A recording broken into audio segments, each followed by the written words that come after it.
Orang tua kita zaman dulu ya, mereka minum tehnya teh tawar, kopi pahit. Mereka pagi-pagi katakanlah makannya makan ubi rebus, singkong rebus gitu kan.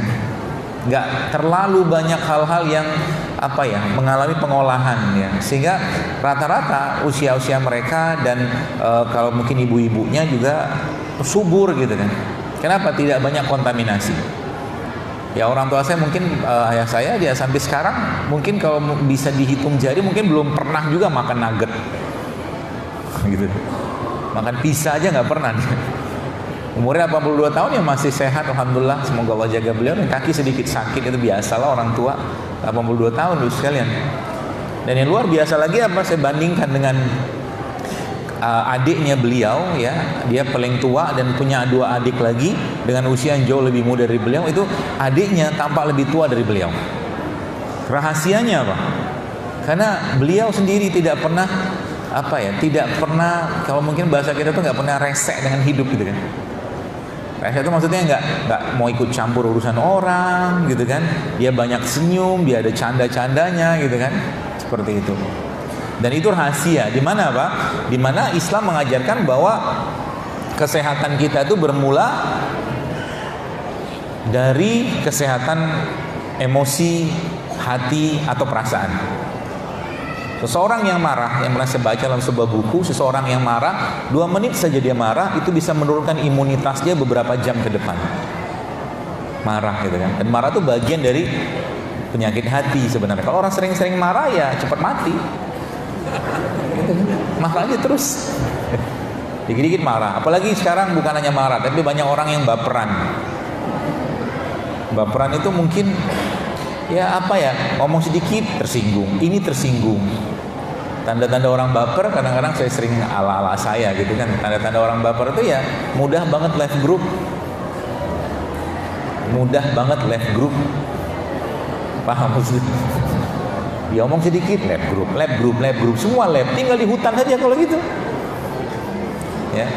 Apalagi Islam memberikan pedoman yang sangat jelas. Kalau ada orang ngomongin kita, gibah kita, fitnah kita, gibah lah misalkan. Kalau gibah itu kan yang nggak benar diomongin, terus kita nggak, yang kalau gibah yang diomongin itu nggak benar dan kita nggak suka gitu kan. Terbalik. Kalau gibah yang diomongin itu benar atau tidak benar? Benar. Ya. Dan kita nggak suka, itu udah dosa besar tuh Pak. Kalau fitnah nggak benar kan yang diomongin. Dua-duanya dosa besar. Makanya Imam Hasan Al-Basri ketika ada orang memfitnah beliau, itu beliau kasih hadiah suatu tangkai kurma yang terbaik. Terima kasih. Jadi kalau ada orang memfitnah kita, menggibah kita, gibah aja misalkan ya, itu kita kasih hadiah yang terbaik. Nanti di hadapan Allah kita minta pahala sholatnya, hajinya, umrohnya, sedekahnya, tenang aja. Ya, jadi kalau ada orang kajian belum mulai, pertanyaan sudah datang. Luar biasa. Ya, jadi kalau ada orang fitnah kita, gibah kita, ya anteng-anteng aja lah. Ya, faiza khatabahumul jahilun qaulu salama. Salam perdamaian untuk Anda. Silakan omongin. Ya. Itu bentuk kita menjaga hati. Jadi kalau orang jadi setan, kita jangan ikut-ikutan jadi setan. Ya, kalau orang ngomong yang buruk-buruk, jangan ikut-ikutan buruk. Maka Nabi memberikan petunjuknya. Petunjuknya apa? Petunjuknya adalah kalau ngomong yang baik-baik. Kalau nggak bisa ngomong baik ya diem aja. Maka ada salah satu sahabat Nabi SAW sekalian yang bernama Abu Dujana radhiyallahu anhu. Ketika beliau meninggal,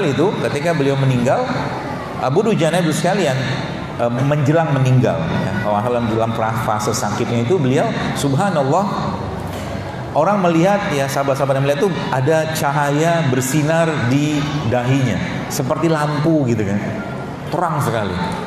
Ya, lalu ditanya sama beliau, itu amalan apa yang kau kerjakan sehingga Allah memberikan keistimewaan seperti itu? Riwayatnya begitu. Lalu subhanallah dia jawab, ada 2 yang saya minta sama Allah. Yang pertama apa? Agar Allah menghilangkan kebencian dalam hatiku terhadap kaum muslimin.